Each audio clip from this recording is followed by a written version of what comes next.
fund known as 20th Trust. At one point, the scheme had threatened to embroil Putin in a criminal case. Like many of the slush funds created by Putin's men, the money had gone towards strategic needs such as funding election campaigns, and also for personal acquisitions such as luxury properties in Finland and Spain for city officials. As Putin and his KGB men became more secure in their control of the city's economy, they began to dream their own bourgeois dreams. One transfer in particular paid for a 5-star hotel trip for Putin and the head of 20th Trust to Finland, where they met an architect from the St. Petersburg government and most likely discussed plans for the building of a group of dachas, according to a senior police officer who investigated the case. Soviet people always have a dream to have a dacha, said a Putin associate from then. The understanding was that it was not just important to have a good piece of land, but also to have the right neighbours. The patch Putin chose to while away his weekends in peace and tranquility was far down a highway snaking north from St. Petersburg through the forests and lakes of Karelia. Near the border with Finland, an unsignposted road led to a snug group of wooden houses on the shores of Komsomolskoye Lake, renowned for its excellent fishing. Before Putin moved in, the road had been no more than a dirt track, but soon after the new inhabitants arrived, it was asphalted over and lights were installed. The villagers who had lived peacefully for generations on the coveted stretch of land on the lakeshore saw new, more powerful electrical lines installed, though none of the power reached their homes. Instead, they were asked, one by one, to move away, and were either given money to leave or provided with new ready-built houses further inland. Their powerful new neighbours built imposing Finnish-style chalets on vast tracts of land. They formed a group that became known as the Ozero Dacha Cooperative, and took over the lakeshore from which their former neighbours were cut off by a high new fence. When the newcomers had parties, the old inhabitants could only watch the festivities and fireworks from afar. They knew not to object. "My mother told me a simple thing. Don't fight the strong and don't sue the rich," said one of them. The only inhabitant who tried to fight lost every stage of her trial. The men who moved to Lake Komsomolskoye with Putin were the blue blood of his KGB acquaintances. Mostly shareholders of Bank Russia, they included Yakunin, Fozenko and Kovalchuk. All of them had been connected to Putin since even before the St. Petersburg days. These were people who were close to Putin from before, said one former Putin associate. They hadn't got there because of their work or their knowledge, but just because they were old friends. This was a principle that was later expanded across the entire country. After Putin became president, he and his allies from the Ozero Dacha Group began to capture strategic sectors of the economy, creating a tight-knit network of loyal lieutenants, trusted custodians who took control of the country's biggest cash flows and excluded everyone else. Bank Russia was to form the core of the financial empire behind this group, and it was to spread its tentacles throughout Russia and deep into the West too.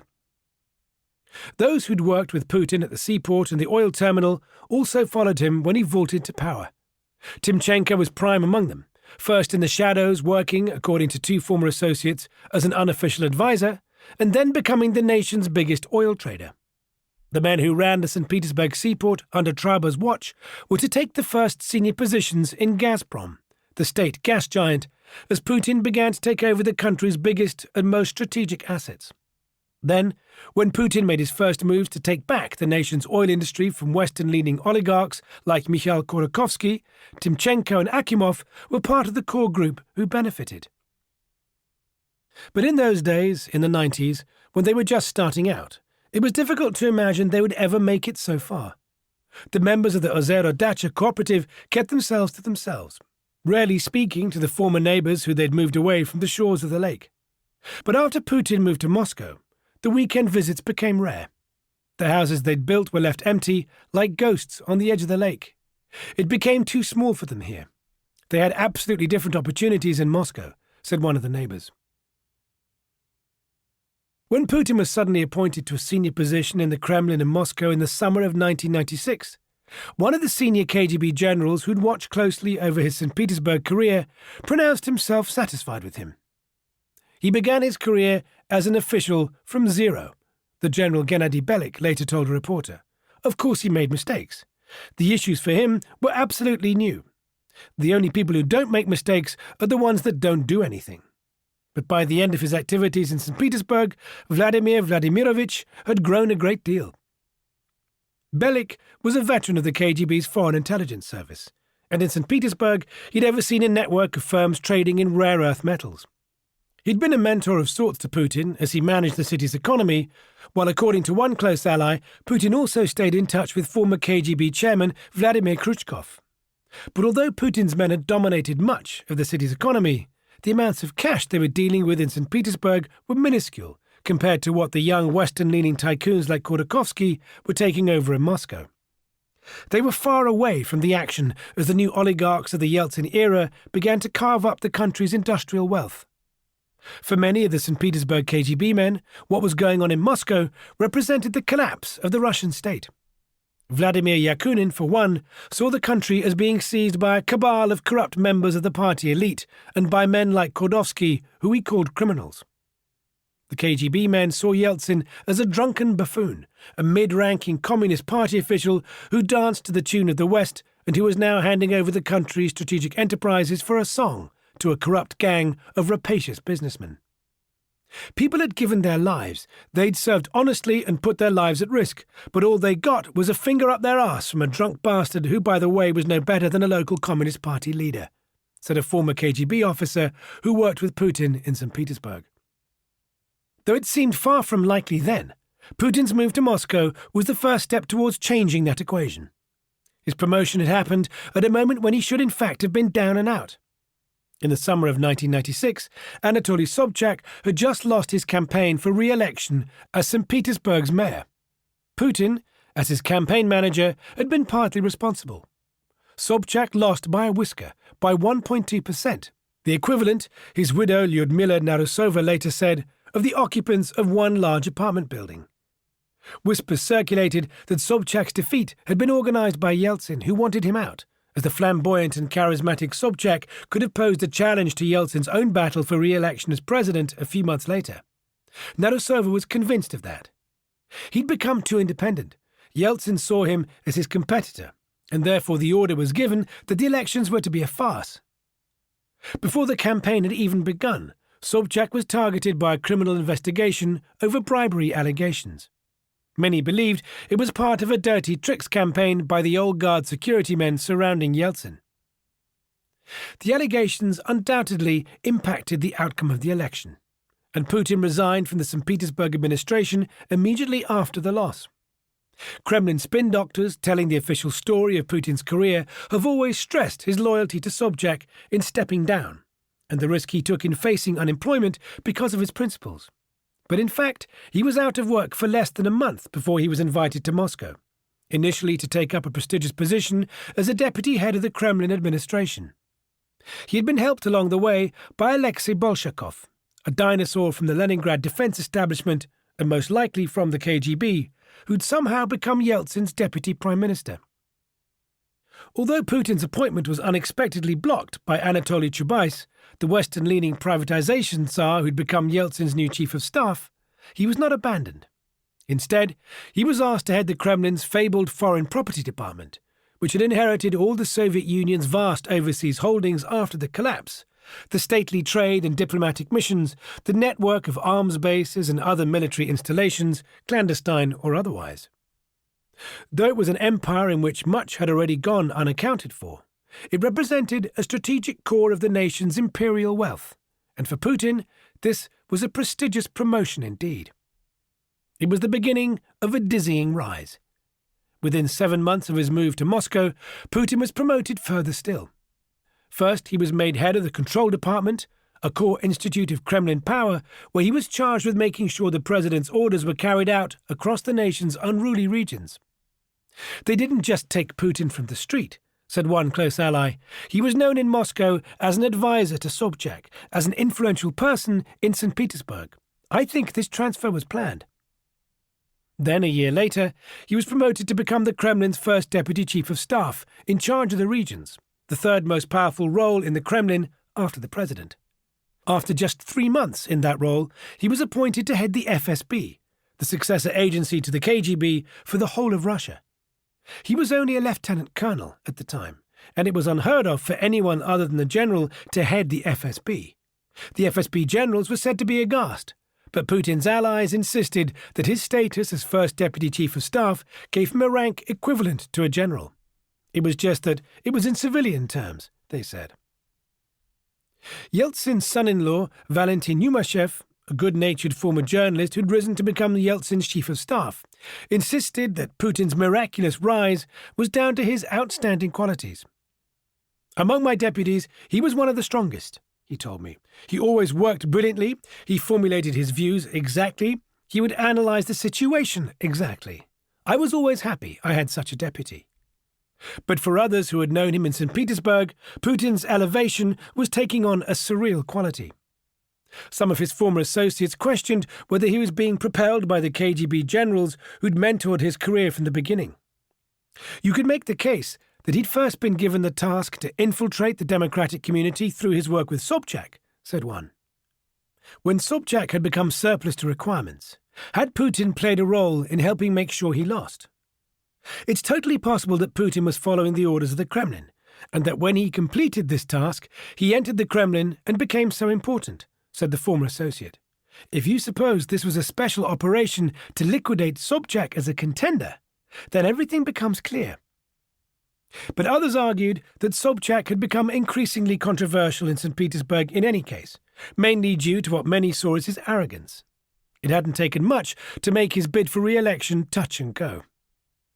However he got there, once Putin assumed his role as director of the FSB, he soon began to clean up the stains from his St. Petersburg past. One of his greatest enemies from those days was Yuri Shutov, a former Sobchak deputy who'd clashed with Putin and had been collecting compromising material on him, on the oil for food deals, on the privatizations of the city's assets, and on his ties to the Tambov group. Soon after Putin's appointment, Shutov was arrested at gunpoint. He'd long been a deeply controversial figure, and rumours of his ties to the St. Petersburg underworld ran deep. But once Putin became FSB chief, the suspicions turned into legal charges. He was charged with ordering 4 contract killings and attempting 2 others. Though he was briefly freed by a local court, which ruled that there was no legal basis for a criminal case, Shutov was swiftly arrested again and dispatched to Russia's toughest penal colony, known as the Belye Lebed, or White Swan in Perm, in the depths of Siberia.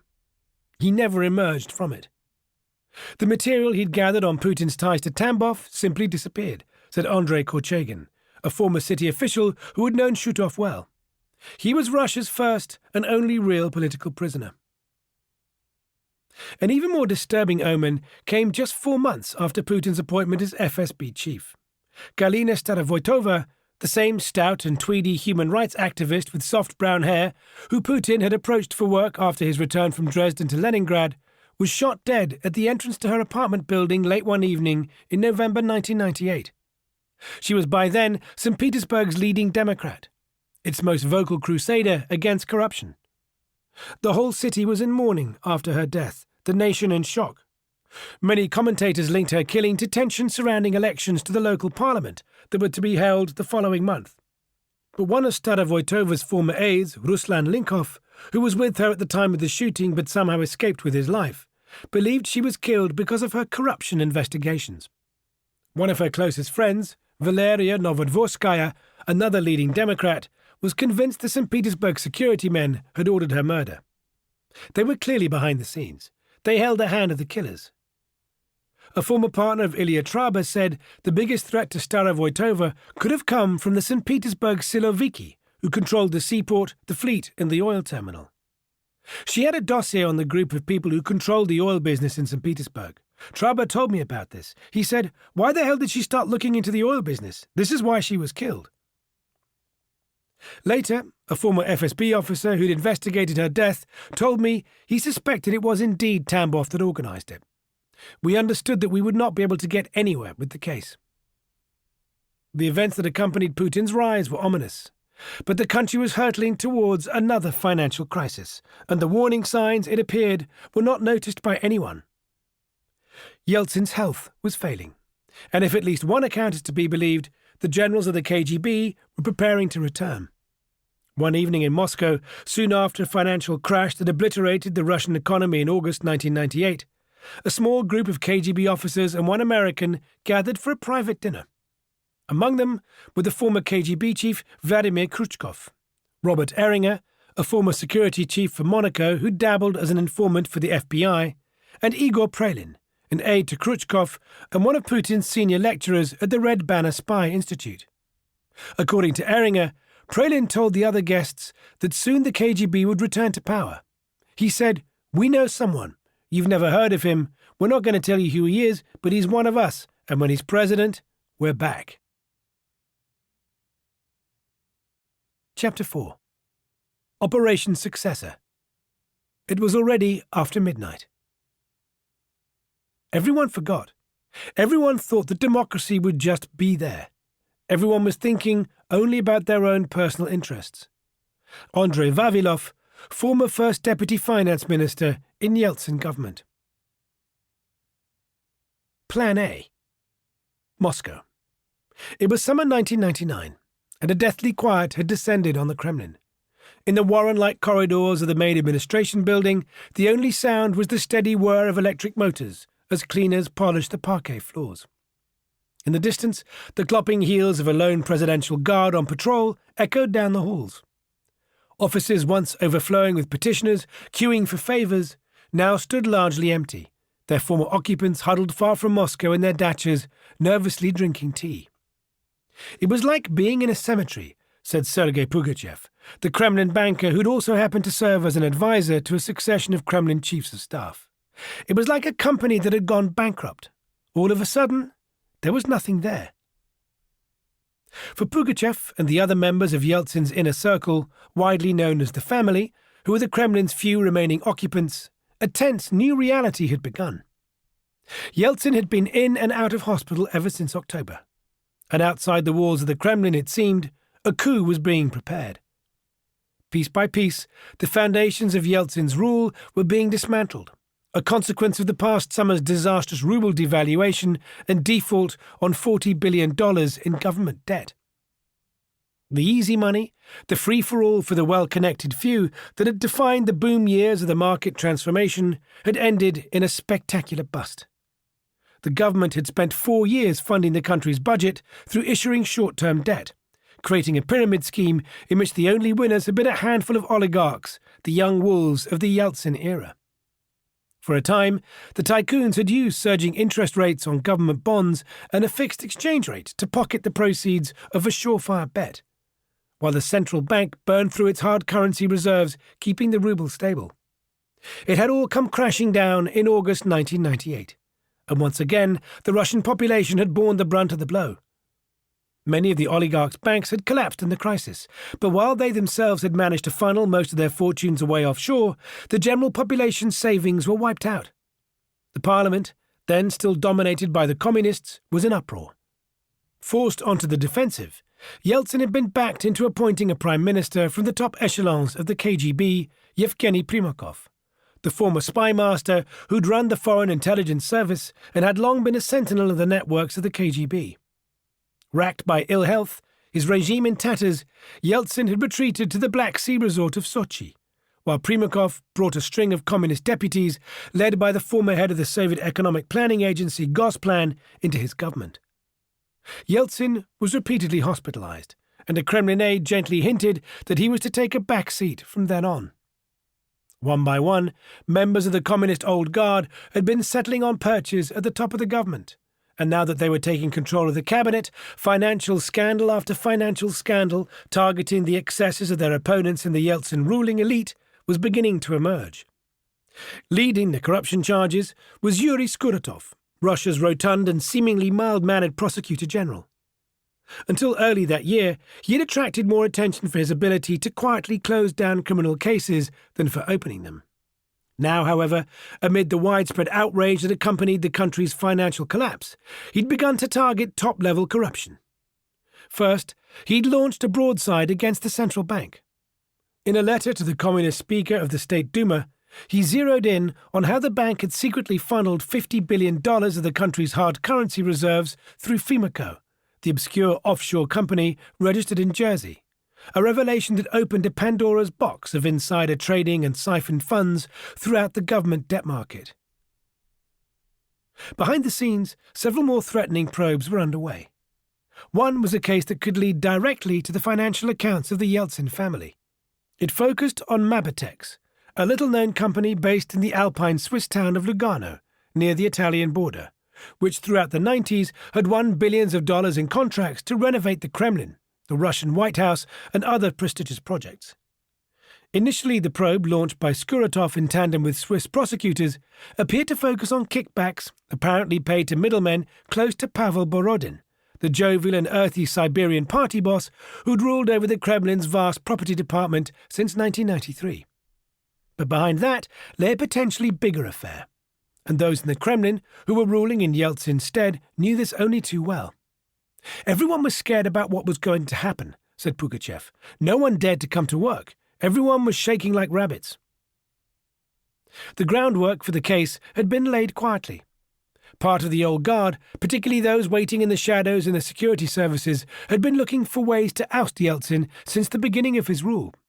They had long viewed his overtures to democracy with disgust, and when he appealed to Russia's regions to take as much freedom as they could swallow, they saw it as part of a Western plot to weaken, and ultimately destroy, the Russian Federation. Still set in the zero-sum thinking of the Cold War, they regarded Yeltsin as being enthralled to the US government, which they liked to believe had helped to install him and destroy the Soviet Union in the first place. They despised his apparent friendship with US President Bill Clinton, and believed the market reforms they themselves had developed, and which had helped bring Yeltsin to power, had been perverted to create the oligarchic rule of the semi-banker Shina, the 7 bankers who'd outrun their former KGB masters to take over much of the economy. They cared nothing for Yeltsin's democratic achievements. In their view, he was an addled alcoholic incapable of leading the country, while the Yeltsin family, which included his daughter Tatiana, his chief of staff and future son-in-law Valentin Yumashev, and various acolytes of the oligarch Boris Berezovsky, was an unholy alliance that had illegally taken power behind the scenes and was leading the country towards certain collapse. A certain group of people understood that things could not continue this way, said one of the participants in this plot, Philippe Turova, the former KGB operative who'd worked with Putin on the St. Petersburg oil for food scheme. The whole operation was started out of necessity. There was no other choice. It had to be done. Yeltsin was a drunk and a heavy drug addict. It is a matter of fact that the country was ruled by his daughter, by a bunch of idiots who were only looking after their own interests. The governors were disobeying the Kremlin. The regions were starting to almost become independent countries. We needed to get rid of that scum. Turova refused to disclose the names of the security officials in the group plotting to remove Yeltsin from power, but it was clear that they were angling to replace him with Primakov, who was a former spy master, was one of their number. From the start, the group was looking for evidence directly linking Yeltsin to financial corruption, for something that would taint the president irredeemably, overcoming the widespread and age-old Russian view that the country's problems were due to the poor decisions and corruption of the courtiers, the boyars surrounding the Tsar, and not the president himself. Because he'd been praised as the great Democrat, no one knew how to get rid of him, said Turova. The only clear path was a legal path. It had to be clear to the people that it wasn't the case that the Tsar was good and without fault, while the boyars were the bad guys. When the president is a thief himself, then everything is clear. We needed to have something concrete. Turova was the informant who found and then disclosed the material that formed the basis of the case. From his perch overseeing clandestine payments of Soviet-era strategic debt, he had been gathering and sifting compromising material on the inner financing of the Yeltsin regime for years, in the hope that the right moment would come. As a close friend of the former head of the KGB's Black Ops Department for financing illicit operations abroad, he'd been a member of the KGB security establishment since the 80s. Turova was the same wisecracking, tough-talking foreign intelligence officer who had helped Vladimir Putin set up the oil for food scheme in St. Petersburg in the early 90s. The scheme that created a strategic slush fund for Putin and his allies from the KGB. He'd helped set up other clandestine schemes that he said were to ensure the payment of the strategic debts of the Soviet Union to the so-called friendly firms, but which were almost certainly also slush funds for the KGB. Documents show that many of these schemes had run through Banco del Gottardo, a small bank hidden away on the outskirts of Lugano, at which Turova was appointed as an advisor. Banco del Gottardo was chosen, Turova said, because We needed a very small bank with a very dirty reputation. It had been the overseas arm of Banco Ambrosiano, the Vatican-linked bank that had collapsed in scandal in the 80s, with its chairman Roberto Calvi found dead hanging from London's Blackfriars Bridge.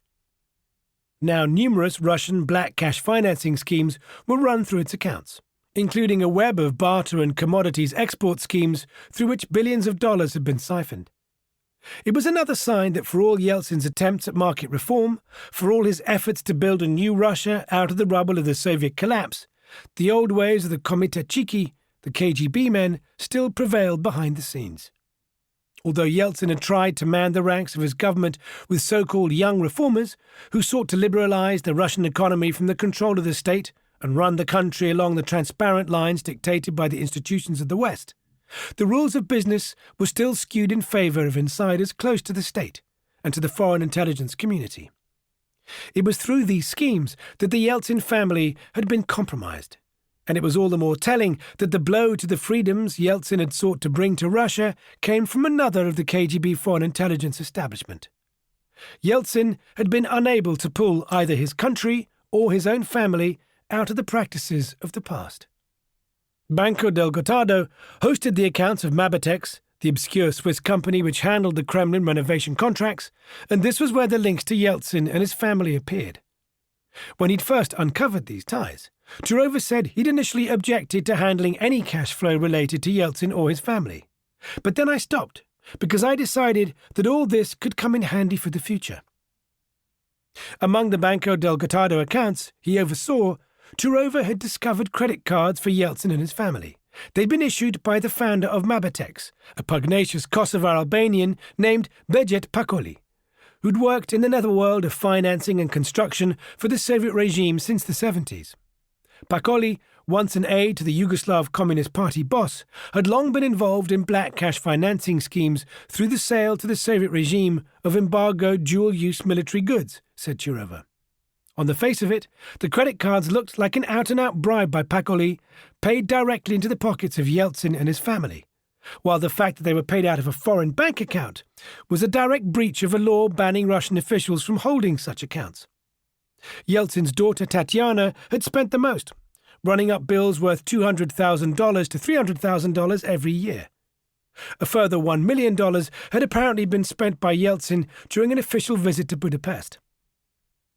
By the standards of today's multi-billion-dollar corruption scandals, the sums are almost laughable. But in those days, the equation was absolutely different. The balance of power had already fast been shifting away from the Kremlin to Primakov's White House. The old guard and the communists were on the rise. In the aftermath of the financial crash, Yeltsin's popularity ratings were at an all-time low of 4%.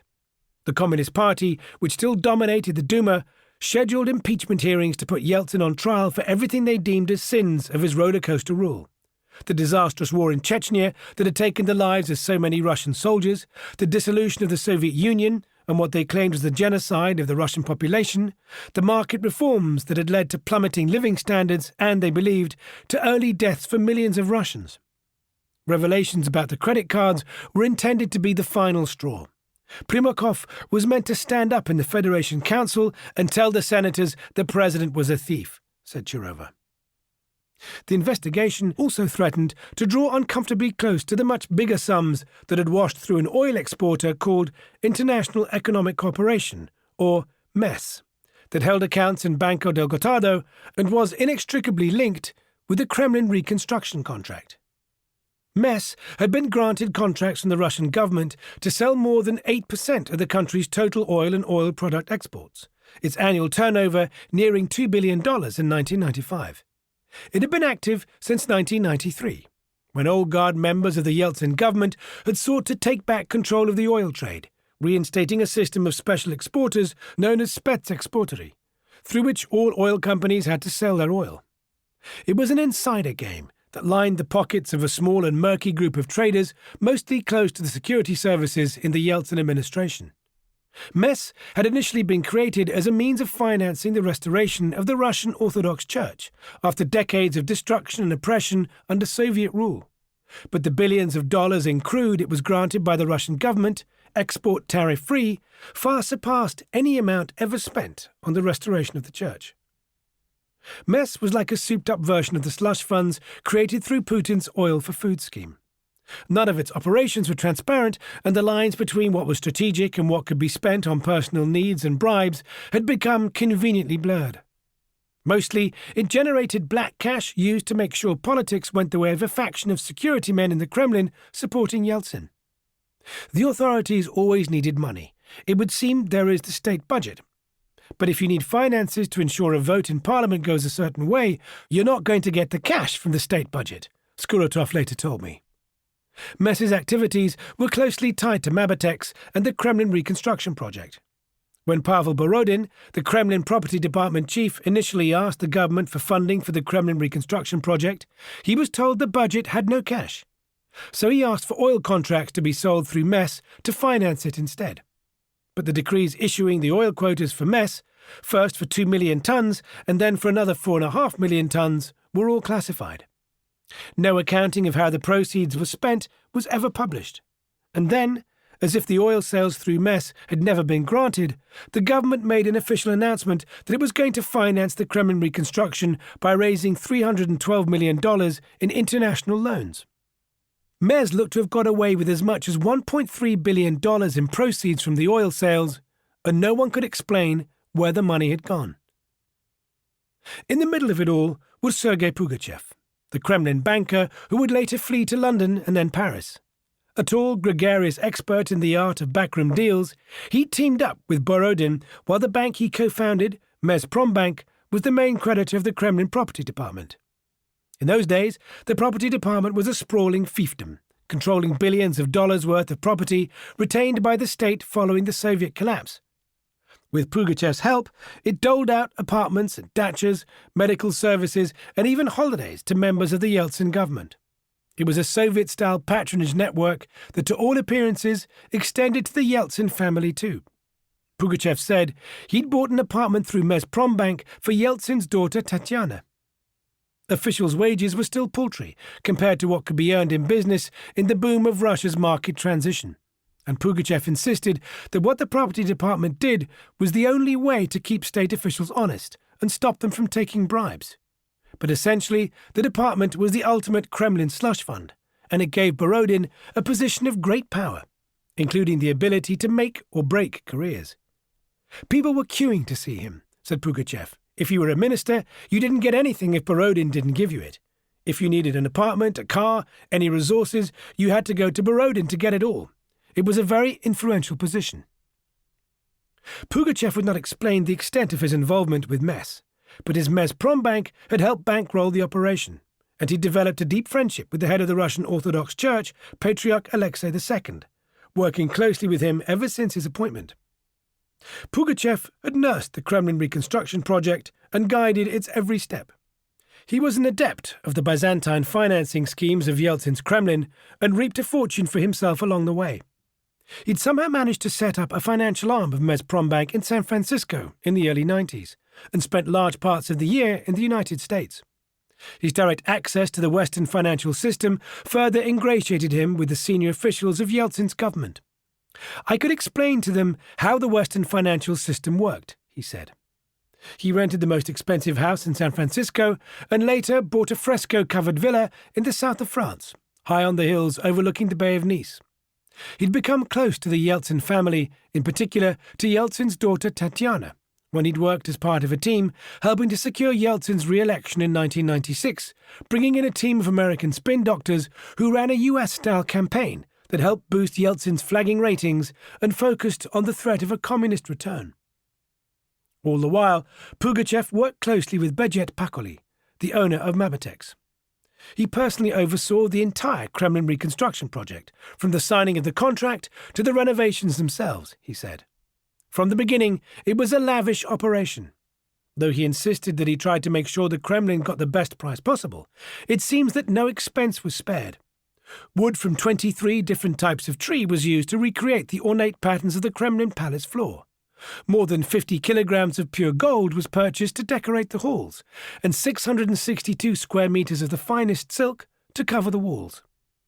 The Kremlin was to be transformed to its Tsarist-era glory after decades of communist rule in which all the treasures of pre-revolutionary times, the mosaic floors, the precious ornamentation, the golden mirrors and chandeliers, had been ripped out and replaced with the plainest of decorations. 2,500 workers toiled day and night to create a palace fit for Russia's new Tsar. Every last detail had to pass under Pugachev's gaze. When Yeltsin asked why an urn had been placed outside his office snapping, "We don't smoke here," Pugachev had it swiftly removed. And when Yeltsin asked why the new floors creaked and squeaked, he gently explained that there were now caverns of cables beneath them to carry the Kremlin's top-secret communications. When it was all completed, visiting foreign leaders were awed by the grandeur they saw. US President Bill Clinton and German Chancellor Helmut Kohl could not help but gasp when they were shown the vaulted gold-leaf ceilings of the Yekaterinsky Hall, dripping with golden chandeliers. "And these people are asking for money from us?" Kohl remarked. The reconstruction had cost around $700 million, at a time when Russia was receiving billions of dollars in foreign aid, supposedly to help it survive. But the financing that had been dispersed by the state for it was many times higher. The oil quotas Mess had received alone were worth as much as $1.5 billion, while Yeltsin had signed off on an official decree for $300 million in foreign loans. Pugachev had also leaned on the first Deputy Finance Minister, Andrei Vavilov, to approve an additional $492 million in guarantees for a Treasury bill program for the Kremlin Property Department. Apparently another scheme to fund the reconstruction program. None of it was accounted for. Pugachev had been aware of the credit cards for the Yeltsin family soon after Pakoli issued them. I said to him, "Why did you do it?" He thought if he gave them the cards, he would have them on a leash. He understood it was criminal, that this would mean the president was essentially taking bribes. He said he was also aware of bigger sums that had apparently gone to the Yeltsin family. Later, it emerged that $2.7 million had been transferred to two accounts in the Bank of New York in the Cayman Islands, held in the name of Yeltsin's daughter Tatiana's then-husband, Leonid Dyachenko. A lawyer for the oil firm Dyachenko ran later said the funds were for work he'd done. So when, on a cold grey morning in late January 1999, Swiss prosecutors sent in helicopters and several dozen armed vans to raid Pakoli's Mabatex offices in Lugano and left with a truckload of documents, it was, to put it mildly, a bit of a shock.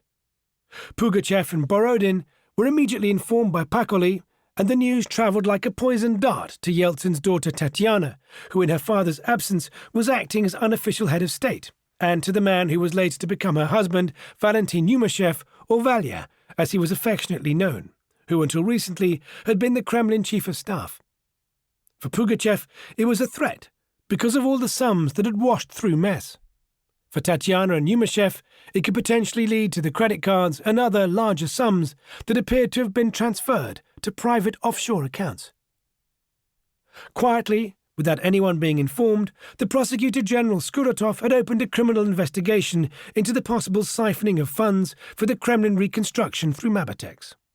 For the past few months, he'd been working in the shadows with the Swiss prosecutor's office, but until the raid, no one had been aware that he'd launched an investigation. He'd received the first batch of documents on the case in the weeks immediately following the August 1998 default. To avoid interception, the Swiss Prosecutor General, Carlo Del Ponte, had sent them to him via diplomatic pouch to the Swiss embassy in Moscow. A few weeks later, towards the end of September, Skuratov held a secret meeting with Del Ponte, skipping town from an official visit to Paris to meet her in Geneva. It was there that he first met Philippe Turova, the KGB informant who started it all, who soon made a clandestine visit to Moscow to give official witness testimony. Only Skuratov's closest deputy was in the know.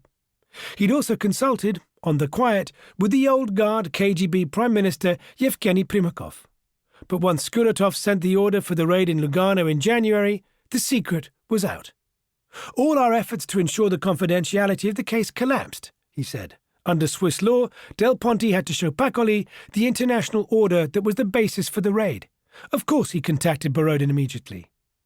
Turova too was upset by the sudden end to the secrecy.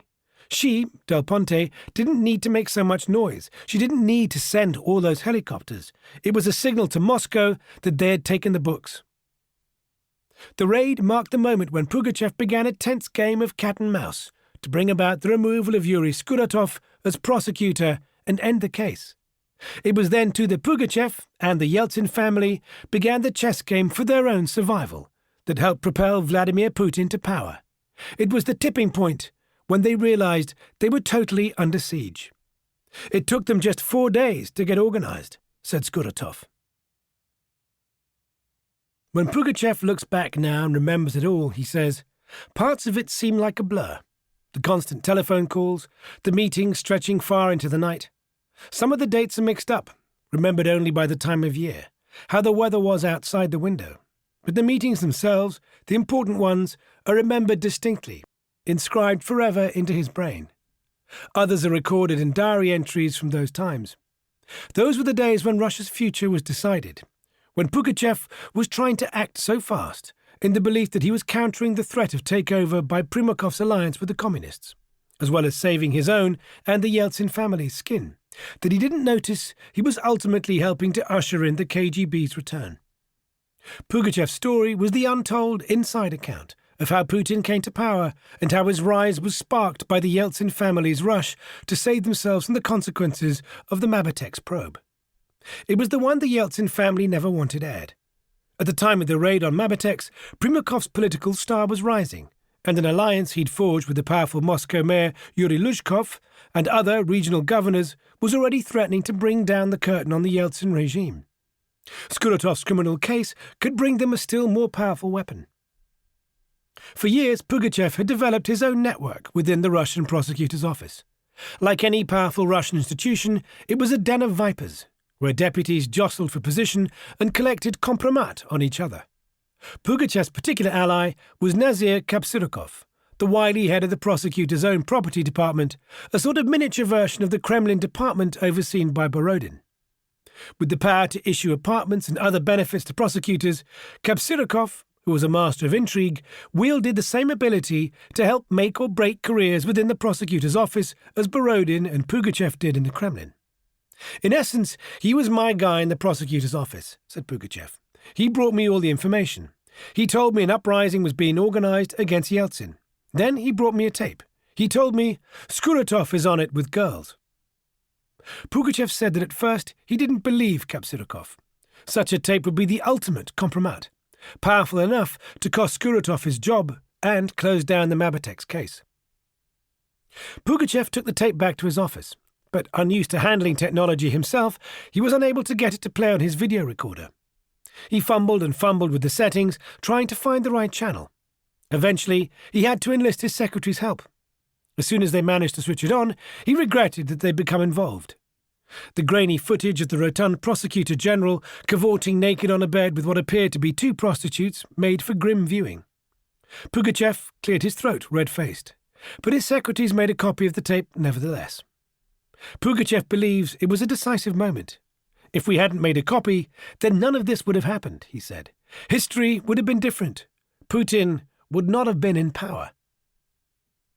He said he gave the original tape to Valentin Yumashev, Yeltsin's son-in-law and former chief of staff, who essentially still occupied the same position behind the scenes.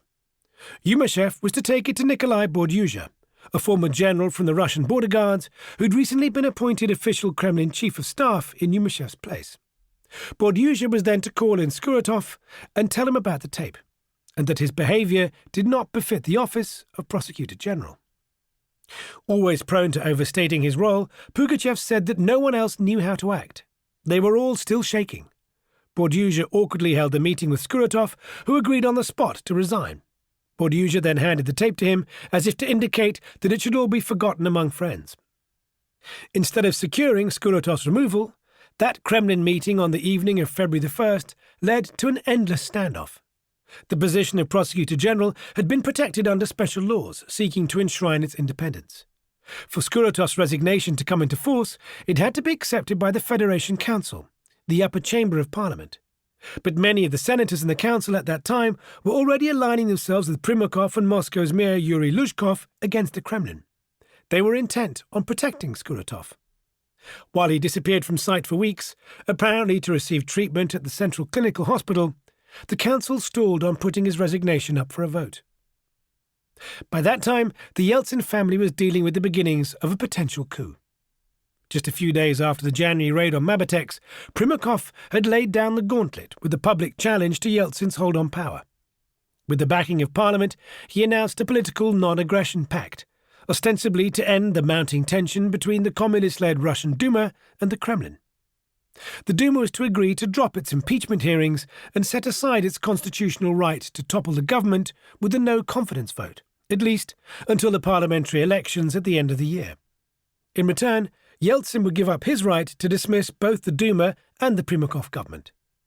Yeltsin was scandalized by the proposal, which had been agreed and announced without his being informed at all. Because this all happened behind his back, he was absolutely flabbergasted, said Yumashev, who was still Yeltsin's most trusted envoy in those days. The main thing was that Primakov was already not hiding from the people who worked with Yeltsin that he intended to be the next president. Making matters worse, Primakov had also proposed that Yeltsin should be granted immunity from future prosecution for any illegal deeds he might have committed during his 8-year rule. It was as if he believed Yeltsin had already agreed to step down. The friction between Primakov and the Yeltsin family was immediate. Primakov sent shivers down their spines when, hours before Skuratovs was summoned to the Kremlin and told to consider resigning over the compromat tape, Primakov had called for space to be freed in Russia's prisons for businessmen and corrupt officials. We understood that if he really did come to power, that he had in his head a totally different construct for the country, said Yumashev. And when the next day, in a final show of defiance, just hours before his resignation was announced, Skuratovs had sent prosecutors to raid the oil major Sibneft, it was a move clearly directed at them. Suspicions had long circulated that relations between Sibneft and the Yeltsin family were too close, that the company had been the basis for its owner, Boris Berezovsky, to become the consummate insider oligarch. Sibneft had sold oil through 2 trading companies. One of them, Runicom, was owned by Berezovsky's business partner, Roman Abramovich. The other, a more obscure outfit known as Belka Trading, was owned and run by Tatiana's then-husband, Leonid Dyachenko. The raid on Sibneft was deadly dangerous for the Yeltsin family, said one close Berezovsky associate. Clearly trying to contain the damage, they began trying to distance themselves from Berezovsky, who had become politically toxic for them. Yumashev had already stepped down from his post as chief of staff in December. He said he'd done so when he first realized that Primakov was aiming for the presidency, which went far beyond the bounds of their agreement when Yeltsin first forwarded him as prime minister, under which Primakov was to be a caretaker prime minister, while Yumashev and Yeltsin searched for a suitable successor to take over the presidency. It was my personal responsibility that Primakov was brought in, said Yumashev. Now he was behaving in violation of all our agreements. There was also a suggestion that Yumashev's replacement as chief of staff for the security man, Nikolai Bordyuzha, an officer from the border guards, was part of an effort to remove the taint of the family from Yeltsin's rule. Sergei Pugachev claimed that he took it upon himself to try to reach a deal behind the scenes with the Federation Council, to make sure Skuratovs was eliminated from view. But the politically powerful regional governors on the council were consolidating around Primakov and Lushkov against the Kremlin. In the meantime, the ever-rising tension over Skuratov's investigation was starting to reach the top layers of Yeltsin's Kremlin. Horrified at where it might lead, they began to drop away one by one. First, Yeltsin was hospitalized, again for a bleeding ulcer. Then Nikolai Bordyuzha wound up in the Central Clinical Hospital after apparently suffering a heart attack, shortly to be joined there by Pavel Borodin, the earthy head of the Kremlin Property Department and the focus of the Mabetex probe. The Kremlin was rapidly emptying, and in the apparent vacuum, Skuratovs slipped back to work. On March the 9th, more than a month after Skuratovs was supposed to have departed, the Federation Council finally scheduled the vote on his resignation. Yet still, Pugachev's efforts to secure the governor's votes for his removal failed. On the day of the vote, March the 17th, Skuratovs arrived unexpectedly to address the council, and gave a blistering speech claiming he was under attack from powerful enemies close to the Russian president, and calling on the senators to reject his resignation. They voted down his resignation almost unanimously. Rumours of a tape compromising Skuratovs had already wafted through the media, but stung by the collapse of the vote, Yumashev and the still little-known Vladimir Putin, who the summer before had been appointed head of the FSB, took matters into their own hands, claimed Pugachev. They handed the copy of the tape to a federal TV channel, which then aired it to millions of viewers across the country, with little regard for the modesty of Skuratov or the feelings of his family. They just wanted him out. "Skuratov is an idiot," said Pugachev. "We wanted to deal with it decently, but he dug in his heels." It was then, Pugachev said, that he first began to really notice Putin. The day after the video was aired, Putin gave a press conference together with Sergei Stepashin, the country's interior minister, at which he vowed that the tape was authentic. In comparison to Putin's clear, insistent manner, Stepashin kept his eyes glued to the floor, as if embarrassed to be part of the show. Pugachev said it was then that he began to see Putin as someone he could rely on. He spoke very coolly. He looked like a hero on TV. This was the first time I noticed. No one else was thinking of him then, but I thought, he looks good on TV. We'll make him president. Despite everything, Skuratov was still in position and was increasing the pressure over the Mabatex affair.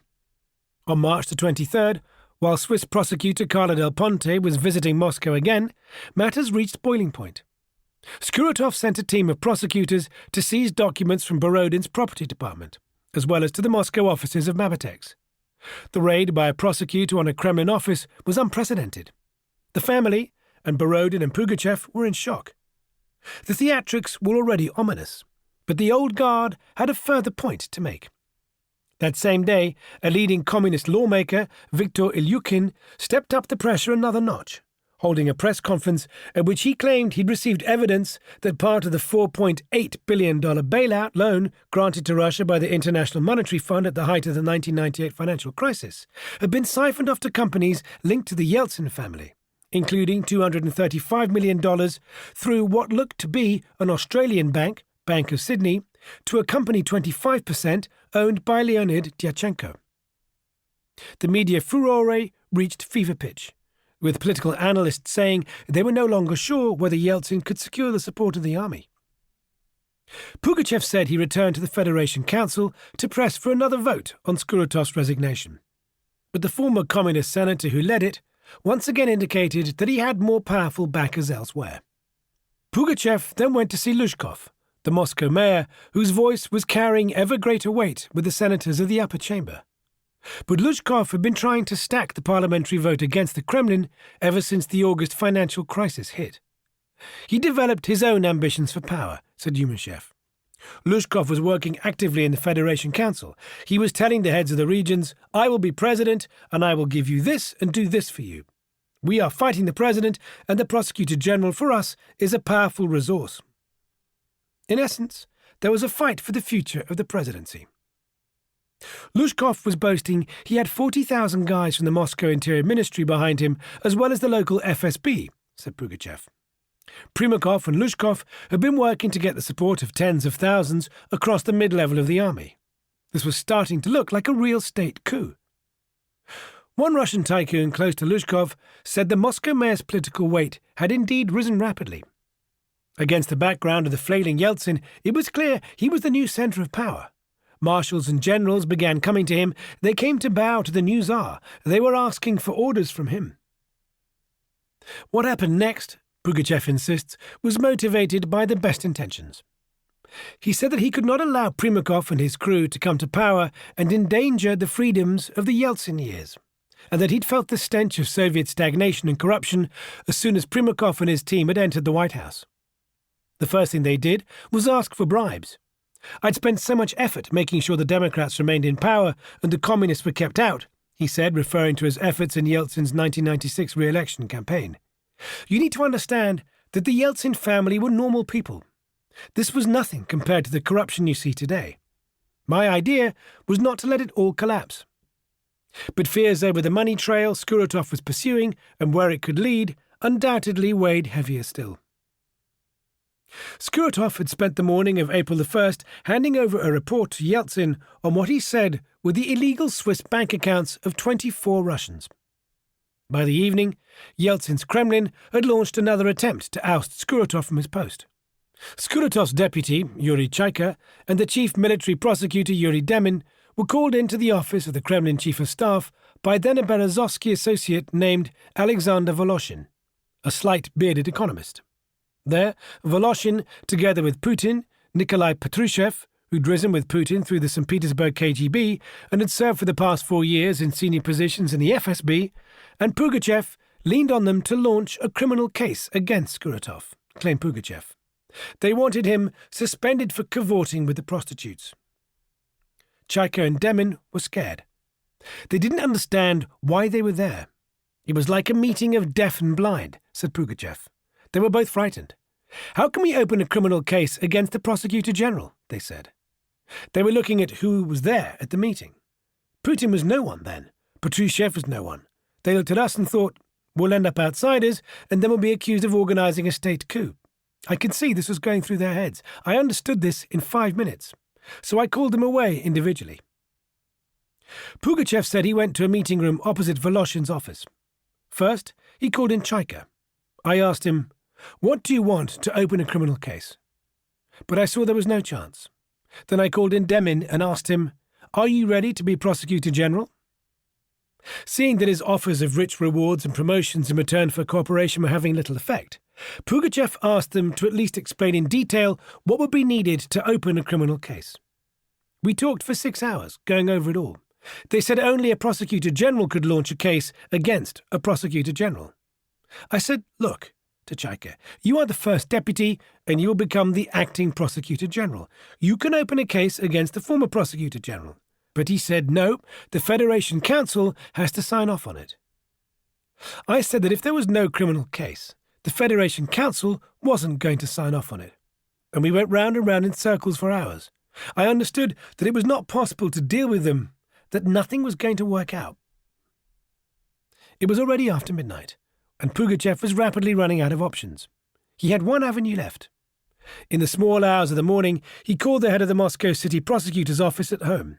I said, I need you. He said, yes, Sergei Viktorovich, what do you need? I told him I couldn't tell him by phone. But he asked me again what the problem was. He said, you have to tell me. So I sent one of my guys round to his house with a note.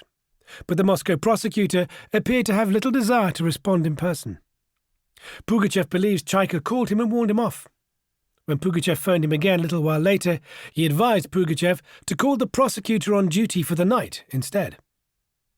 This man was Vyacheslav Rosinski, a grey man in glasses who that night was in a terrible state. He'd been drinking. His daughter had recently committed suicide, hanging herself in her flat, and he was still mourning the loss. But Pugachev sent a car to bring him into the Kremlin nevertheless. As Rosinski was driven through the Kremlin gates, said Pugachev, he was flabbergasted. He had no idea where he was being taken. When he got to my office, he sat there in a drunken funk. He was very down, but I told him, look, it's all very simple. You can open a criminal case against the Prosecutor General. I showed him the charge sheet, which of course had been prepared in advance. He told me what I needed to change, and then he signed. Pugachev began to think about what he could offer in return. I told him I couldn't make him Deputy Prosecutor General immediately, but he said, that's all right, I don't want that. If possible, I'd like to be the Prosecutor General of Moscow. Pugachev told him he'd make it happen. Although in the end he couldn't pull it off, that didn't matter. The criminal case accused Skuratov of abusing his position and led to his immediate suspension by Yeltsin. His position was undermined when the prostitutes on the tape testified that they were paid for by a relative of a businessman and banker who'd been under investigation by Skuratov. For a while, Skuratov still fought tooth and nail against his suspension. He slammed the tape as a fake and said the criminal case was a political stitch-up aimed at preventing him from investigating corruption at the top of the Kremlin. He said it had been launched illegally, and the Moscow Military Prosecutor's Office, called in to investigate, agreed. The Federation Council rejected his resignation again in a second vote, even after the criminal case had been launched. Voloshin, the recently appointed Chief of Staff, gave a disastrous speech, stumbling and stammering over his lines as he was heckled by senators. The Kremlin's loss for a second time was heralded in all the newspapers the next day as signalling the end of Yeltsin's power. Today, April the 21st, 1999, presidential power in Russia collapsed, said one leading governor. Primakov and his coalition of the communist-led Duma and regional governors in the Federation Council, as well as the KGB men propelling the Mabatex case, looked to have the family on the rails. But at some point, it seems they went too far. Pugachev said he tried to frighten Luzhkov and Primakov into backing down with threats that they'd be charged with sponsoring a state coup, while agreeing with Yumashev that he could offer Luzhkov the prime ministership just in case. But Pugachev's manoeuvrings would never have amounted to anything had not Yeltsin returned to the political scene and roared. For months, Yeltsin had been in and out of hospital, further